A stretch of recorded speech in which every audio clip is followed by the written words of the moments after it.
Welcome to Digital Currents, brought to you by Morgan Creek Digital. I'm Xavier Segura. Each episode, we spotlight the topics and people changing the tech industry with a focus on AI, blockchain, chips, and big data.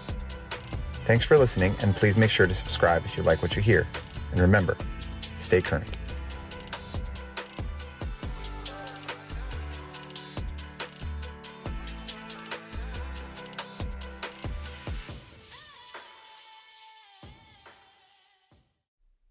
Welcome back to Digital Currents. Mark, we missed a week, but we did not miss each other during that week. We were traveling.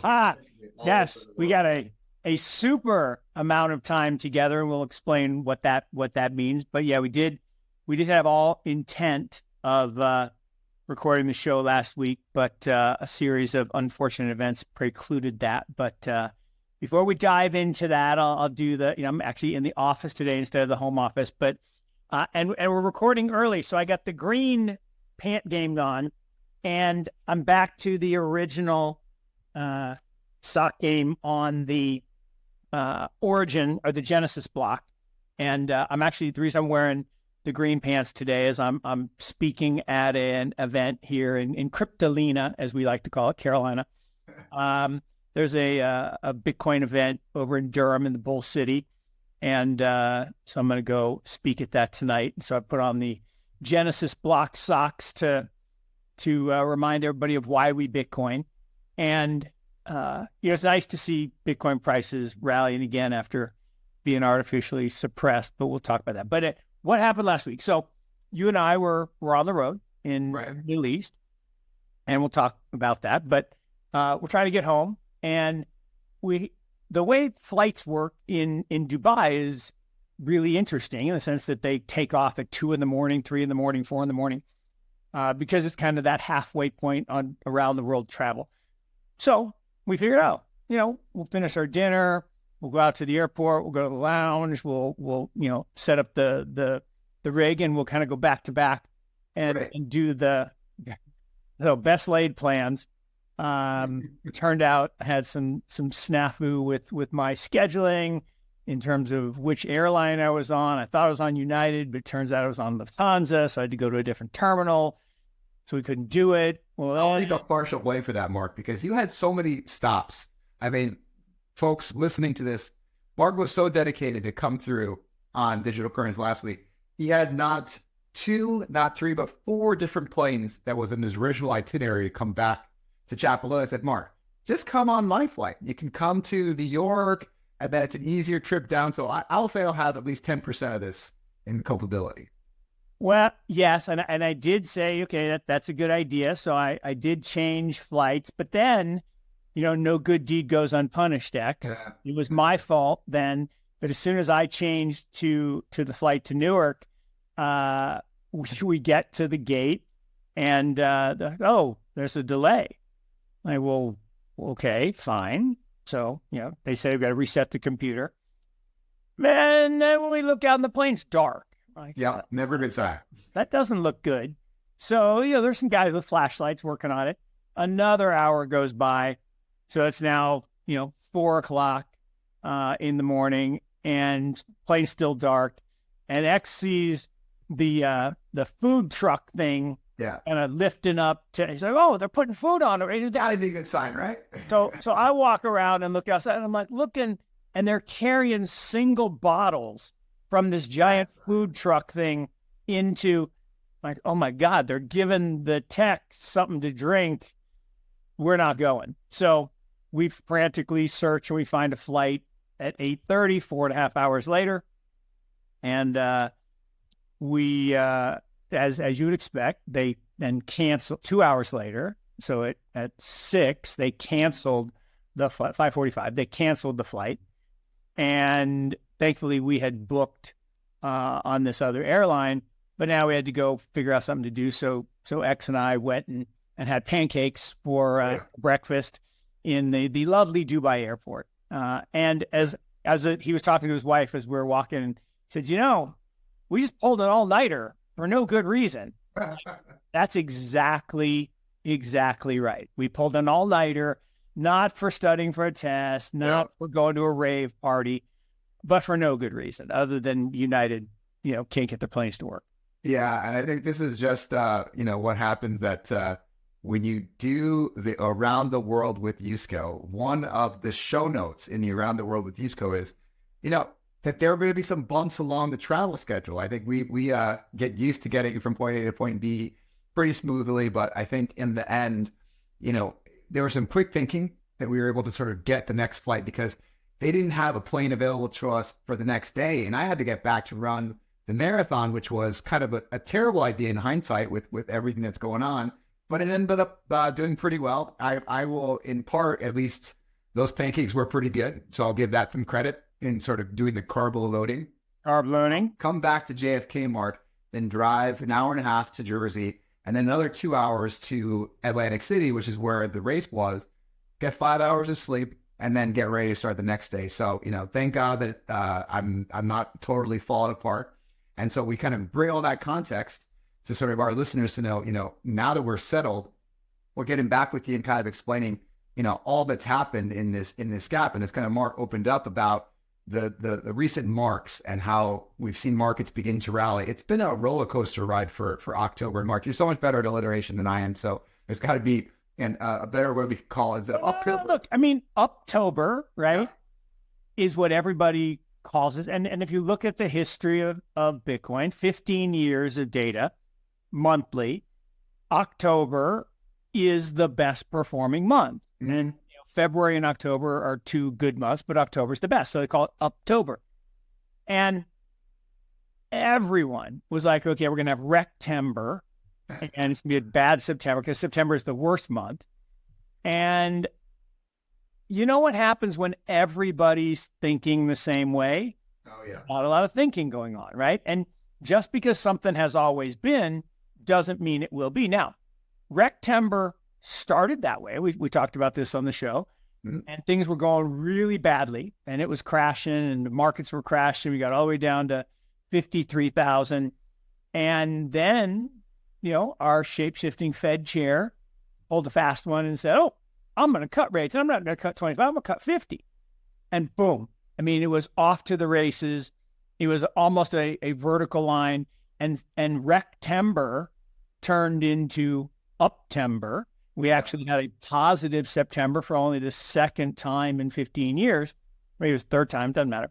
And everyone then was like, oh my God, it's going to just be amazing in October. And I actually tweeted this out. I said, look, if everyone's certain, it's possible it doesn't turn out that way. And sure enough, October starts, we head straight down. We were together 2 weeks ago on the show, and we had been plummeting back towards that 53 number. And I was getting nervous because, as we've talked about, from February until September, we had this very bad, what's called a distributive pattern of lower highs and lower lows. And what that normally means in any asset is that the people who own it are selling it to the masses, and then you get the enthusiasm and they sell some more, and then it goes down, and then, people think, oh, it's over and I'm going to buy it, and it goes up, and then these people sell. And so there's this distribution going on.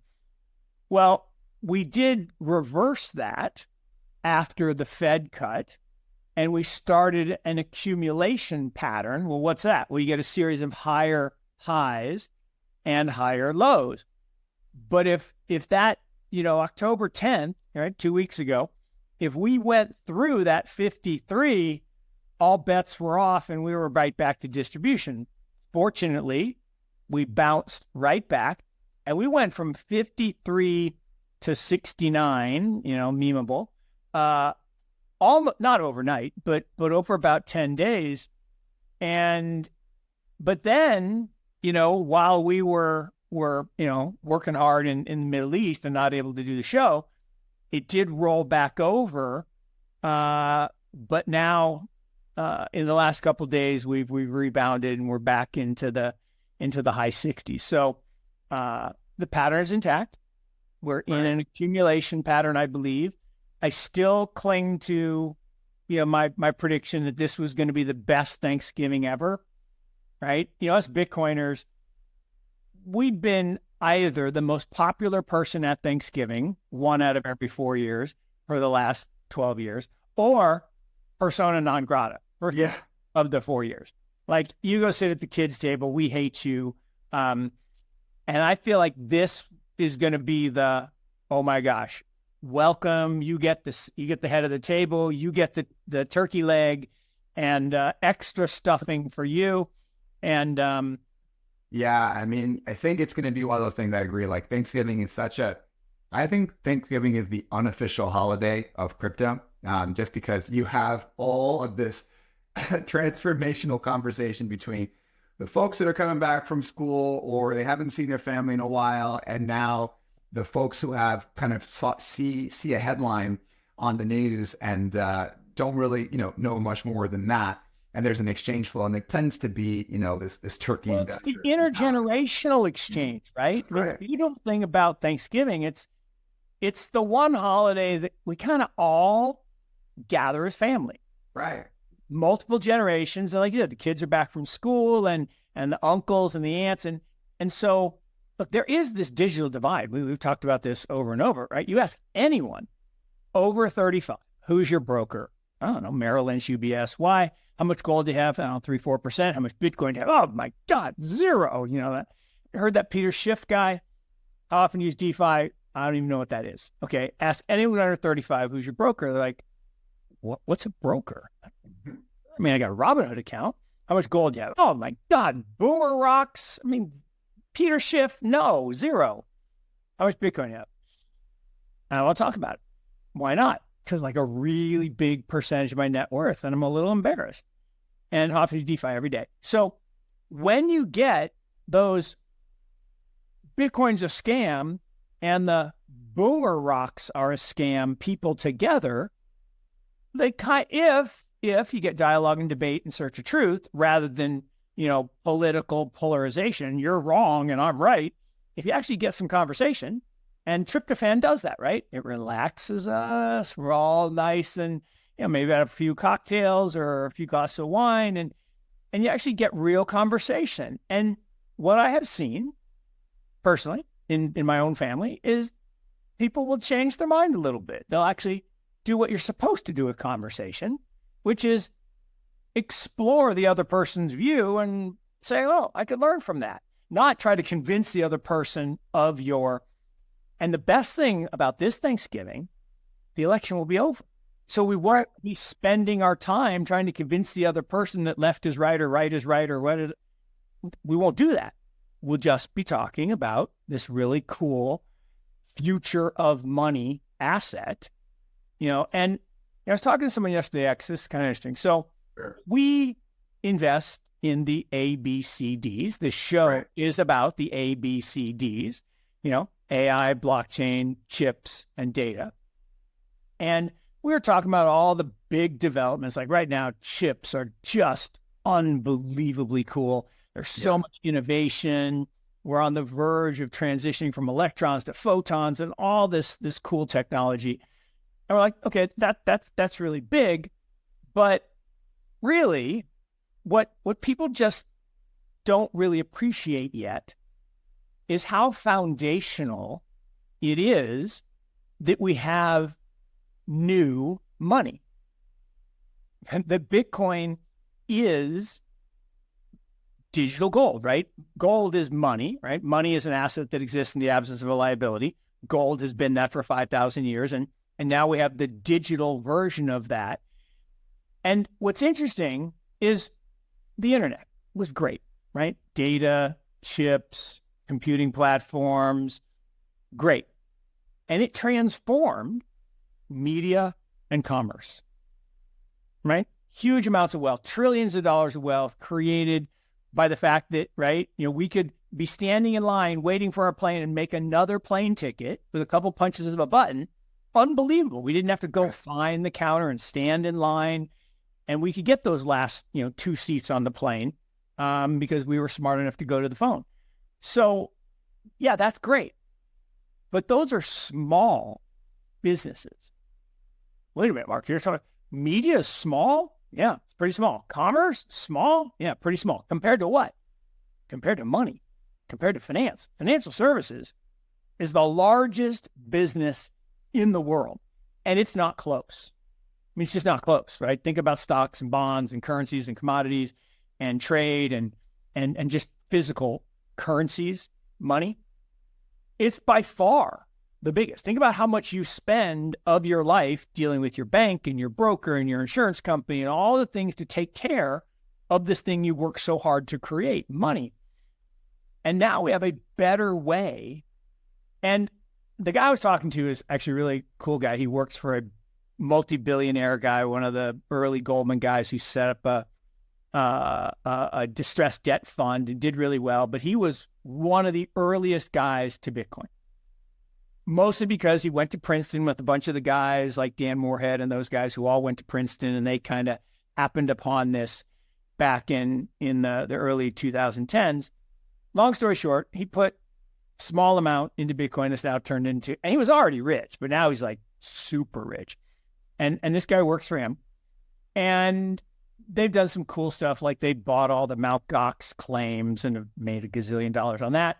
So they're really smart investors. But I said, or he said, you know, what's really amazing is I used to tell people, and I've done this, I used to tell people 1%. Just get off zero, right? I mean, I even hashtagged it, get off zero. And I said 1%. And he said, yeah, I used to say that. But now I say 10. Because here's the thing. You take 10% of your fiat and you move it into this other asset.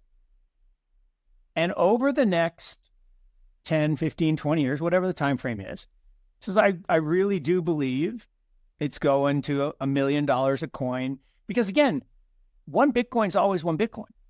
So Bitcoin doesn't change. But the money is going to continue to get worse. Our debt problem is spiraling out of control. Our deficit problem is... So they're going to keep printing money. And that value of Bitcoin per dollar is just going to continue to rise. Yeah, the law of compounding. And I think one of the things that, you know, we noticed, and this will be a teaser, Mark, for the chart of the week, we'll have some bonus clips, because I was actually able to turn on my television late one night to this graphic about, you know, what are some thoughts about crypto and how you can get involved as an institutional investor. And this was on the first thing that I saw on my television on our first night in KSA in Saudi was a program in MSNBC or CNBC. And they were talking about this very same topic about sort of, you know, people wanting regulation, which is a good thing in our book, which would lead to things like the increased availability and institutional nature of these assets. So it's like Warren Buffett says, you know, you get rich by buying mispriced assets, even though he does not necessarily invest in crypto just yet, at least not admittedly, openly. So getting in now at kind of this earlier stage, we always get the question, have we missed it? The short answer is no, we have not missed it. We're still very much in the throes of it, and kind of maybe pivoting a little bit into more on the ground in terms of what we saw there on our trip. So one of the things that I thought was pretty interesting that made headlines was this investment that Microsoft is making. I'm sure you saw this, Mark. They're investing to create and train 100,000 new government-backed jobs in AI and in the Middle East. And what I think is pretty interesting here is we think about why a certain region is compelling or not compelling when it comes to the world of a venture investor. There has to be a lot of local talent. Usually that tends to be in a university setting. That's why we saw some of these peaks on the coast in the United States. Not a coincidence, because that's where all the schools are. And that's where people without necessarily a next best alternative or the BATNA is to go work, you know, minimum wage or startup company that maybe doesn't have the same direction, as if they kind of created something on their own. We see that kind of, you know, that phenomenon. So out in the Middle East, there is a little bit of a talent problem, because there's fewer of those organic, homegrown universities. But that's sort of now changing, because you're seeing a lot of international universities coming in and trying to rectify that. And of course, the second is capital. We can be a testament to that is the place for capital generation and creation, and ultimately reinvestment from a kind of cash king economy product towards diversified assets. Well, and say you about the phenomenon. No, you make such a good point there, which is the Kingdom of Saudi Arabia, right? Called a kingdom. It's not called the nation of Saudi Arabia. I mean, it is a nation, but they call it a kingdom for a reason. And I joke, Saudi politics, right? There's the king, the crown prince, and all the other princes that hate each other because, there's 6,000 of them and they all have, land and oil and stuff, but they want to sell their oil, not the other guy's oil. So they fight over who gets to sell who what oil. But at the end of the day, the king and the crown prince, pretty much all that really matters in terms of the politics. So why does that matter? Well, a command and control economy can do things that a pure democracy, not a republic, but a pure democracy where you got to ask everybody their opinion, they're never going to make the hard decisions. And so you got a country that's saying, we've been dependent on this one thing that we just happen to, win the geological lottery, that there was this, black goo under the sand. Okay, great. But as the world transitions away from that with innovation and new ideas, what do? Well, we can just say, oh, it's not going to happen and hope. Hope is not an investment strategy. Or you can pivot and invest in the future, which is what they're doing. So they're making big investments in data centers to do AI. And the way is that king or crown prince can just decree it and say, this is going to happen. And so that ability to pivot fast, to embrace change fast, and to really take advantage of the trends, and to your point, get the talent, attract the talent. Right. So a couple examples. So, we didn't go, but we heard someone who had just been, and they're like, we just went to the Louvre, right? There's two. There's the one in France, and there's another one in the Middle East. And you don't. It's not like it's a copy, right? It's not like it's a mini. It's like they literally said, "Hey, how much money do you want? We're going to build it here." And you got sports leagues and golf leagues and football leagues, and so they can just make stuff. And so if they want a university, a world-class university, they don't have to work 100 years to create that. They just go to the world-class universities and say, hey, why don't you send us some of your best people, some of your best ideas, and we'll set that up on the ground right now. Right. And that's what's happening. And so... But to that point, Mark, I think what's kind of critical here is that this is Microsoft, US-based company coming into the UAE to upscale 100,000 government employees, and they're giving them AI national skills. And so it's 100,000 government employees over the next 12 months. So to your point, we always talk about labor follows capital. And so here is Microsoft, not necessarily going into a place that has traditionally been thought of as an innovation center, but that's quickly changing because of exactly the initiatives that you're talking about. And here's Microsoft, arguably the biggest AI company in the world now, going in and choosing UAE as this next hub. And this was announced right at the conference. We were there for GTech. It's incredible and inevitable, right? I mean, good leadership. And, you don't have to like these people. It's like, when people talk about Xi in China and he's a bad person. And look, you don't have to like him, but great leaders find ways to get things done that have lasting long-term implications. And you go back in the history of the United States, we had a whole bunch of leaders who were not very nice people, right? Just generally speaking, John D. Rockefeller was not a very nice man. But he got stuff done and he built infrastructure monopolies. But he built things that you probably couldn't do today, but man, they made a huge difference in quality of life and getting people out of abject poverty and recovering from the depression and all the things that had to get done. Same thing's happening. China pulled 700 million people out of abject poverty over 30 years. I mean, that's just an unbelievable, and it wasn't all she, but that was what leaders with a vision can do. And I think the Middle East has a set of leaders.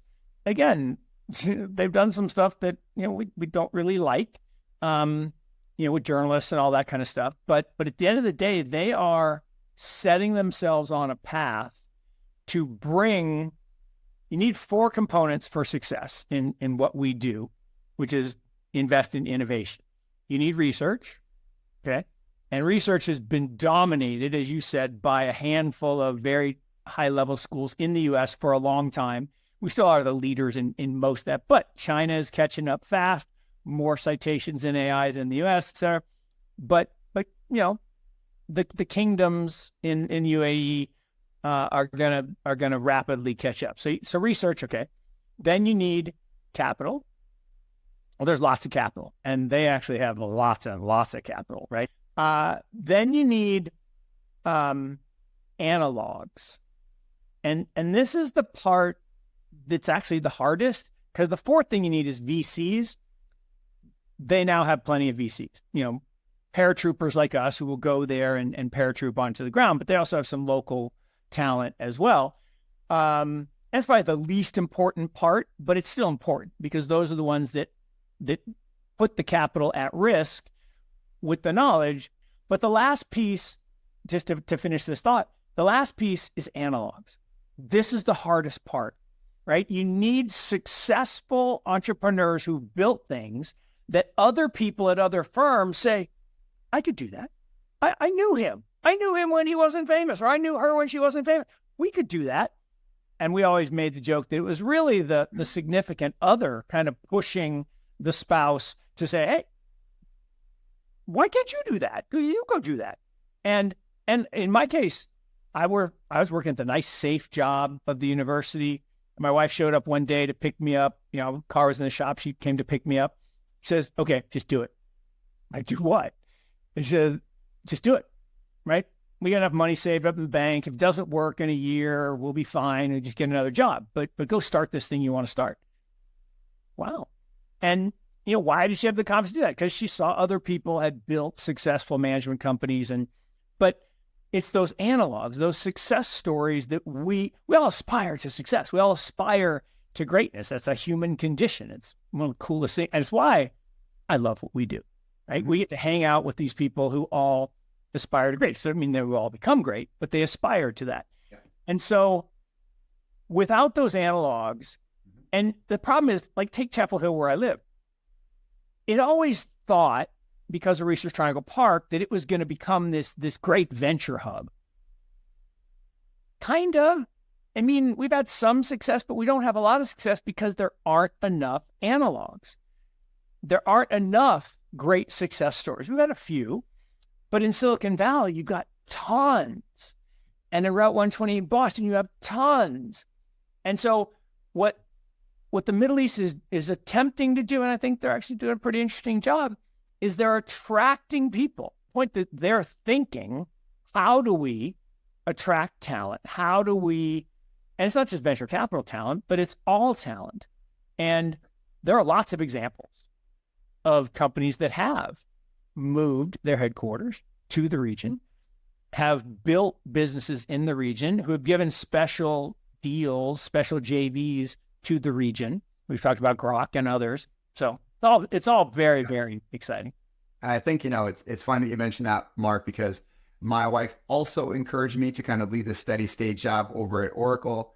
That's when I became a VC for the first time in 2017. I was moonlighting between both, literally on my lunch break, closing deals where we closed figure. That's what kind of brought us together, and then kind of make a decision a couple of years later to do it full time, and then kind of upscale through what we've got going on at Morgan Creek. So in other news, I think what's kind of a story that is probably not going to make a ton of headlines, but it's one that is near and dear to our heart, is IBM. IBM, the much maligned US firm that was once a darling, a real example of how it's very difficult to go to be a dominant player from Web 1, Web 2, Web 3.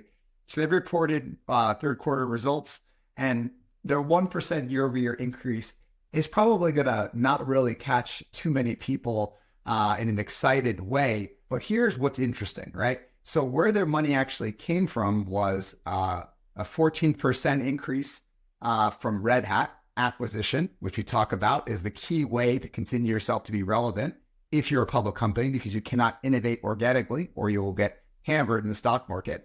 But then importantly, they had a 1 billion increase quarter over quarter from their Gen AI business. So they were they're now over at 3 billion. And this basically means a 56% gross profit margin and 2.1 billion in cash flow coming from this Gen AI space. And so I think it's showing, can you teach an old dog new tricks? Well, it's about the right incentive. So I think their acquisitions and their partnerships make sense. And it also reminds me, Mark, of the partnerships that we're seeing with consulting firms. So I'm sure you saw this, that Bain announced their partnership with ChatGPT. And so what this will mean for Bain is basically they are admitting at this point that they are not doing a ton of organic. I will joke with the consultants. They do plenty of work, yes, but they are also very efficient in their work. They're expecting their AI related revenue to grow 30 to 50% in the coming years.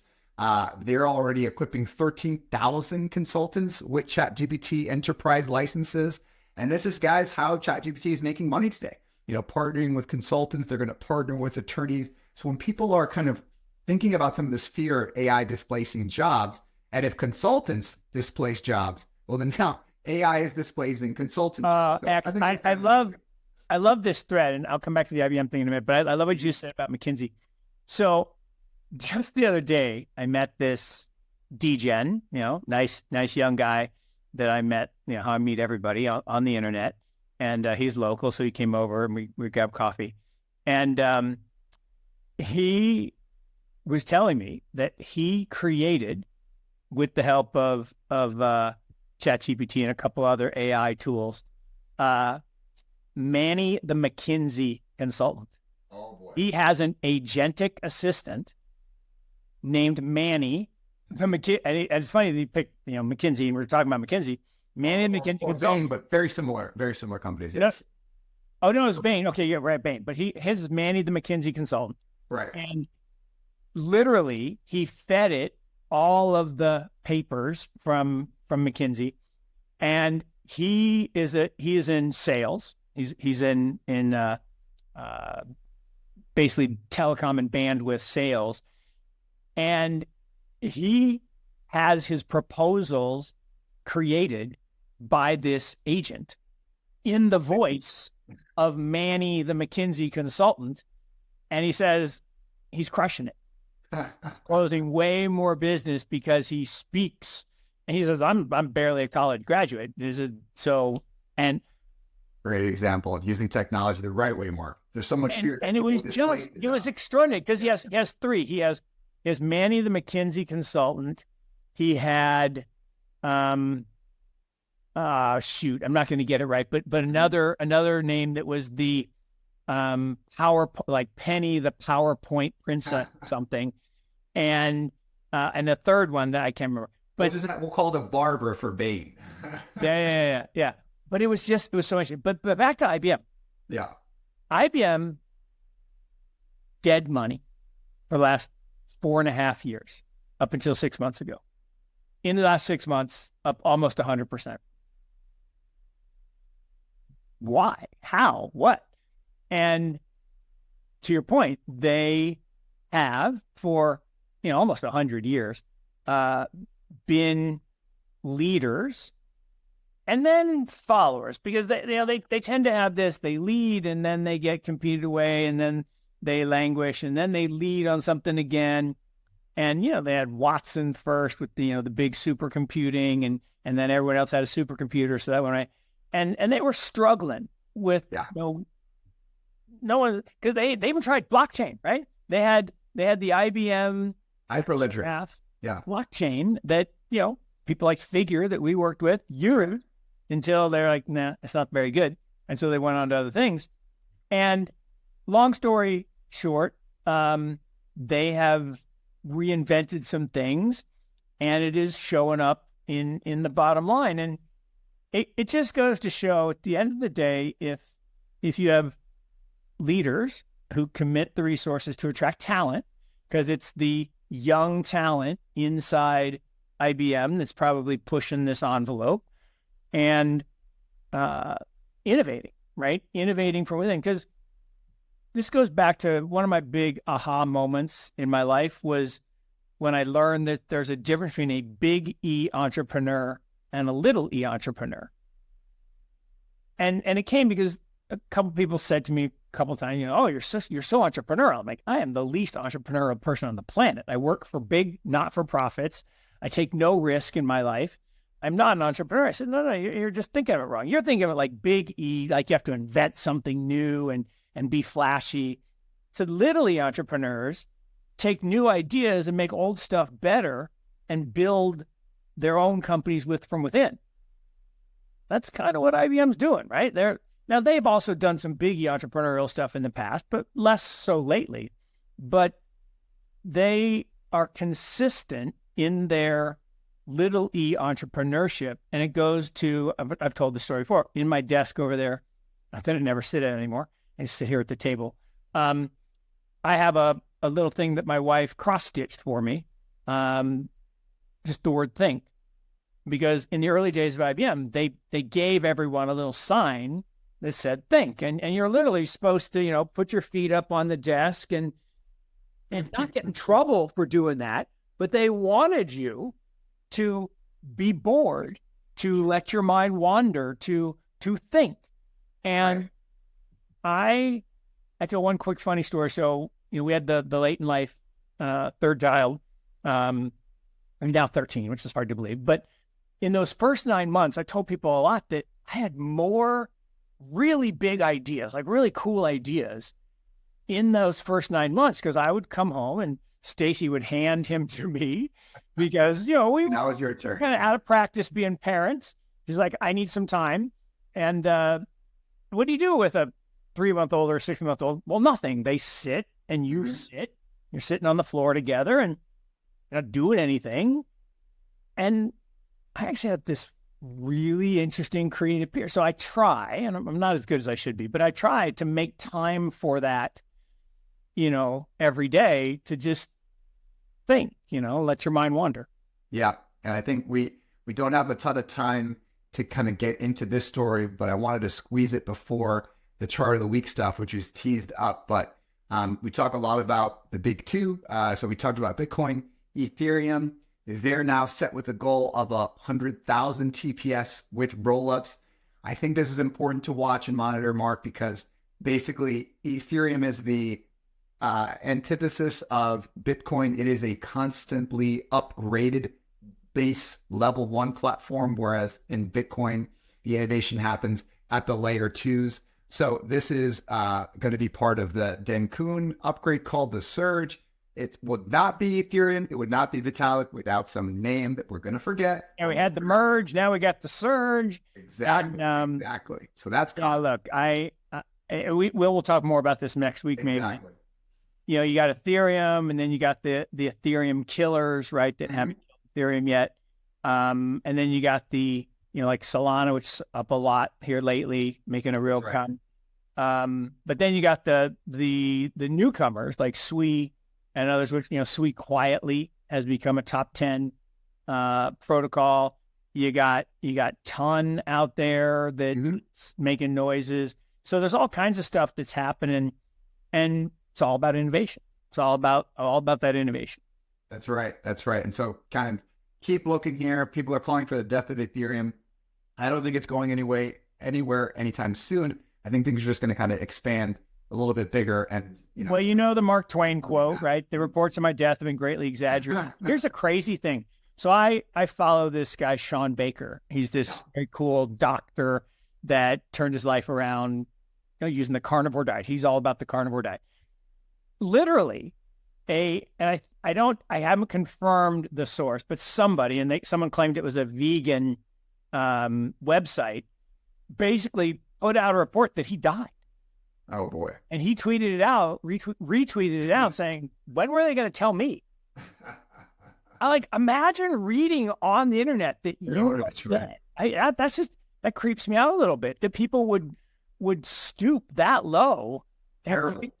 Crazy. Well, not totally bad timing with Halloween coming up, so we have to throw something, spooky out there. And I'll share my screen here, Mark. Let me know if you can see this. So we have a bonus feature on chart of the week, or also since we're off, we're going to be doing folks a favor and having charts of the week to catch up. Let me know if you can see my screen, Mark.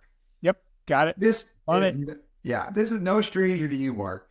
This is what I got this text at midnight last Tuesday when we had just landed in Dubai.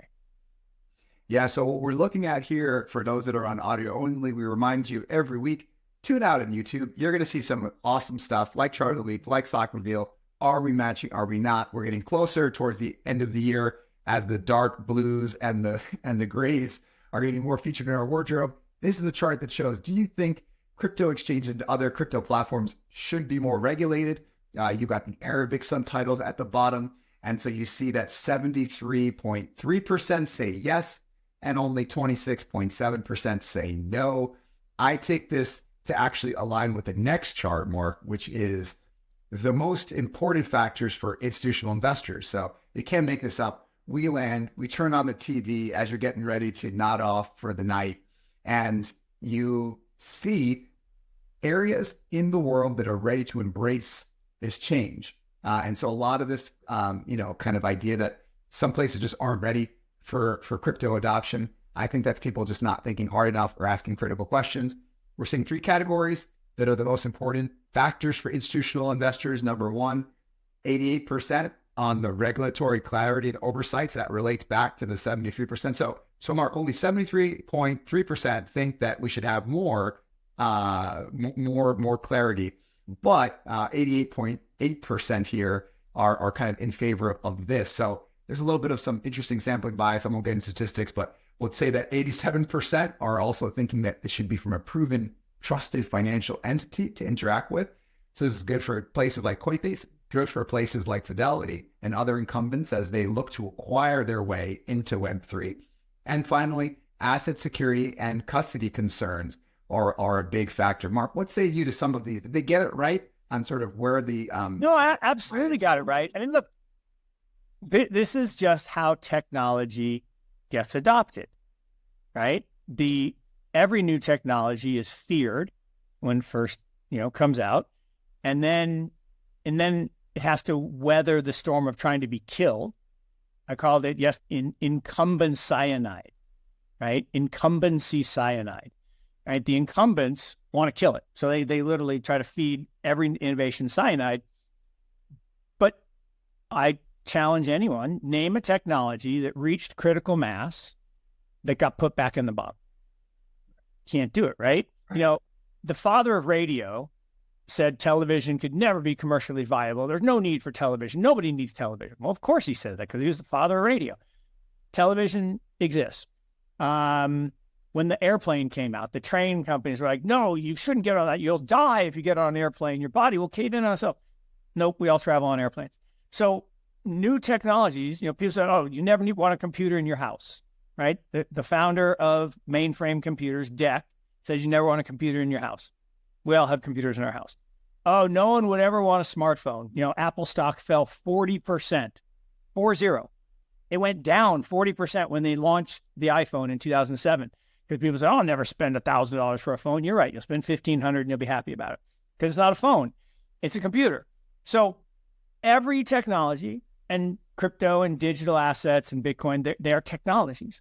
Blockchain is a technology.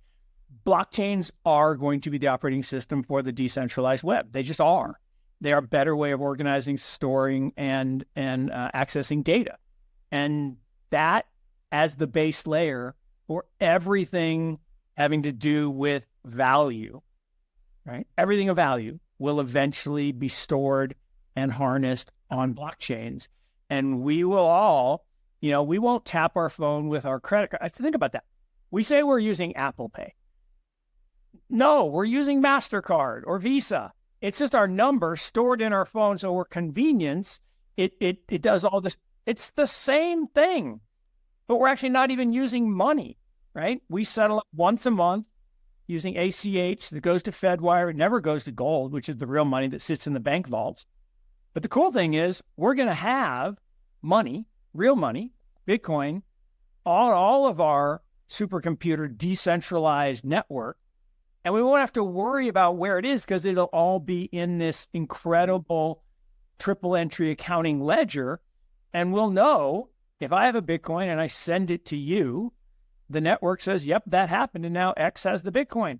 We won't have to worry, did the bank, like a couple of weeks ago, we didn't talk about this story, but, you know, people went to Bank of America ATM. This is like my nightmare, literally my nightmare.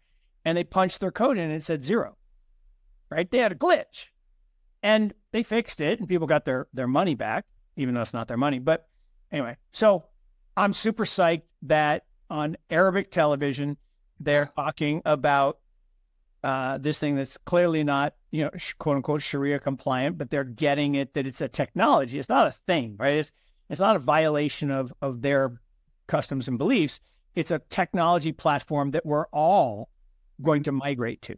And the same way they figured out how to work with, you know, ones and zeros in the electronic age, they'll figure out how to work the digital age. No, well said. And I know we're well into overtime, so I think we can point to this last one as a really good summary, Mark, of what we've been talking about here and this migration and the real need and potentially where the fear lies. If you kind of look at this chart. So this chart, for those who are on audio only, is the kind of the market share of the US dollar dominated global payments network, SWIFT.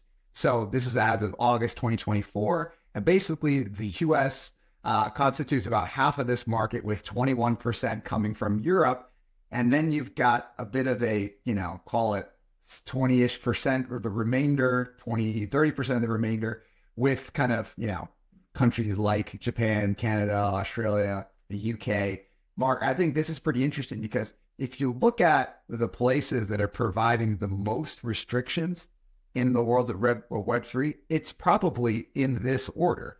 If you look at kind of 100%, this is incumbent cyanide, right? Exactly. The SWIFT is going to be replaced.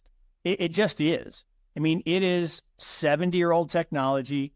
It's no longer viable. We can't use fax machines, literally. They use fax machines at banks to verify SWIFT messages. You've got to be joking, okay?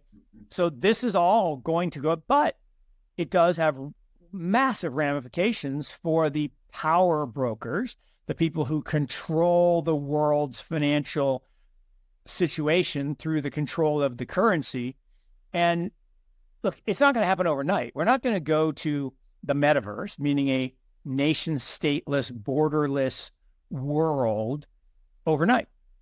Nation states are going to fight, and they're going to fight hard because the dollar, being the hegemonic world reserve currency, has huge advantages. There's no way we could run a $36 trillion debt load if we didn't have the world reserve currency and low interest rates, even though they're not as low as they were. But you couldn't do that if you didn't have this hegemonic, and it's a hegemonic domination because it's on our platform. But if that platform now shifts to a global universal where the US is 20% of global digital asset transactions, not 50, 20. And that's even still too high because from a population basis, we're not 20%. So when we have a system built for humanity instead of a system built for the elites, the world will be a better place. Yeah, well said, Mark. We'll probably wrap it up there and thank everybody for tuning in this week. We hope you enjoyed the bonus feature. We try to pack a couple of weeks worth of content along with stories from really all over the world and kind of the insights. We look forward to recapping more of what we see on the trips, as well as what's going to be a rapid close to this year. Right now, Mark, we're at the point where we start talking about the number of weeks left in the year. Yeah. Which is pretty wild. We're at 9 weeks left. So this is pretty wild. As always, we will remind our listeners to stay current.